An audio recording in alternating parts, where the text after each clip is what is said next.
సుందరాకాండ తాత్పర్యం 45వ సర్గ.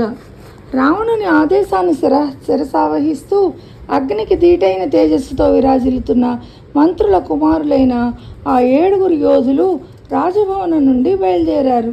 ఆ మంత్రుల కుమారులు అత్యంత బలసంపన్నులు, అస్త్ర విద్యా పారంగతులు, అస్త్రవేత్తలలో సర్వశ్రేష్ఠులు. శత్రువును జయించాలనే సమధికోత్సాహంతో వారు ఉబలాటం చెందుతున్నారు. వారి వద్ద పెద్ద సేన కూడా బయలుదేరింది. జాతి గుర్రాలు పూంచిన వారి మహారథాల చుట్టూ బంగారు జాలీలు కట్టబడి ఉన్నాయి. మహాయోధుల చిహ్నాలుగా విరాజిల్లే ధ్వజాలు, అలంకారయుతమైన పతాకాలు ఆ రథాల మీద ఎగురుతున్నాయి.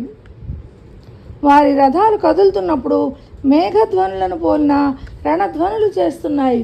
అమిత పరాక్రమవంతులైన ఆ మంత్రుల కుమారులు మేలిమి బంగారంతో అలంకరించిన ధనుస్సులను టంకారం చేస్తూ మెరుపులతో కూడుకున్న మేఘాల వలె భాసిస్తూ సమధికోత్సాహులై ఉన్నారు. 80,000 మంది కింకర్లను ఒంటి చేత్తో అవలీలగా వధించిన ఆ వానరునితో తలపడటానికి తమ కుమారులు వెళుతున్నారని తెలిసి ఆ మంత్రుల పుత్రుల తల్లులు, బంధువులు, మిత్రులు దుఃఖంలో మునిగిపోయారు.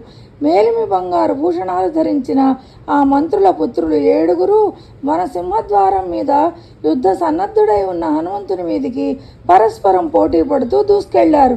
వర్షాకాల కారు మేఘాల వంటి ఆ రాక్షస కుమారులు తమ రథాల కదలికతో ఒక వంక ఉరుములు పోలిన ధ్వనులను కల్పిస్తూ మరో వంక తమ ధనస్సుల నుండి బాణవర్షం కురిపిస్తూ వర్షిస్తున్న మేఘాల చందాన విరాజిల్లుతూ సంచరించారు. వారి బాణవృష్టిచే ఆవృతమైన హనుమంతుడు వర్షపాత జలాలచే కప్పివేయబడిన పర్వతరాజంలా అప్పుడు కానవచ్చాడు. ప్రచండ వేగంతో సంచరించే శక్తి గల హనుమంతుడు ఆ రాక్షసులు ప్రయోగించిన శర పరంపర దాడిని, వారి రథాల వేగ ఉధృతిని నిర్వీర్యం చేస్తూ నిర్మలమైన ఆకాశంలో తిరుగాడసాగాడు.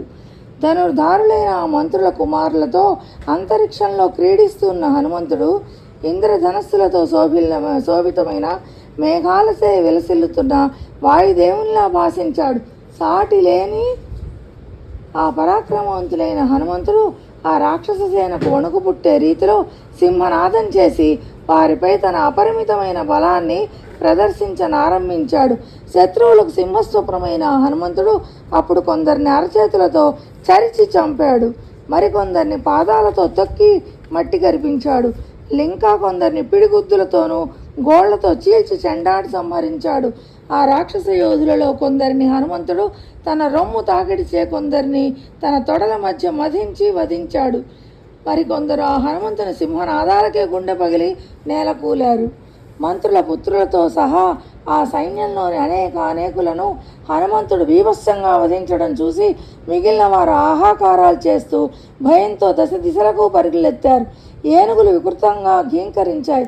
గుర్రాలు నేల కొరిగాయి. రథాల పైకప్పులు, ధ్వజాలు, ఛత్రాలు నుగ్గై చెల్లా చెదరగా పడి ఆ ప్రదేశం బీభత్సంగా తయారైంది. అప్పుడు ఆ అశోకవన ముఖద్వారానికి దారి తీసే మార్గాలన్నిటా రక్తం ఏర్లు కట్టి ప్రవహించింది. లంకానగరం నానా విధాలైన వికార ధ్వనులతో మార్మోగింది. అమేయ బలసంపన్నుడు, సాటి లేని పరాక్రమశాలి అయిన ఆ హనుమంతుడు వీరాగ్రేసర్లైన రాక్షసులను వీభత్సం గొలిపే రీతిలో మట్టుబెట్టి ఇంకా రాబోయే రాక్షస వీరులతో యుద్ధం చేయాలనే సమధికోత్సాహంతో మళ్ళీ ఆ అశోకవన ముఖద్వారం మీదకు వెళ్ళి టీవీగా నిలబడ్డాడు. శ్రీమద్ వాల్మీకి రామాయణమున సుందరకాండలోని 45వ సర్గ తాత్పర్యం సమాప్తం.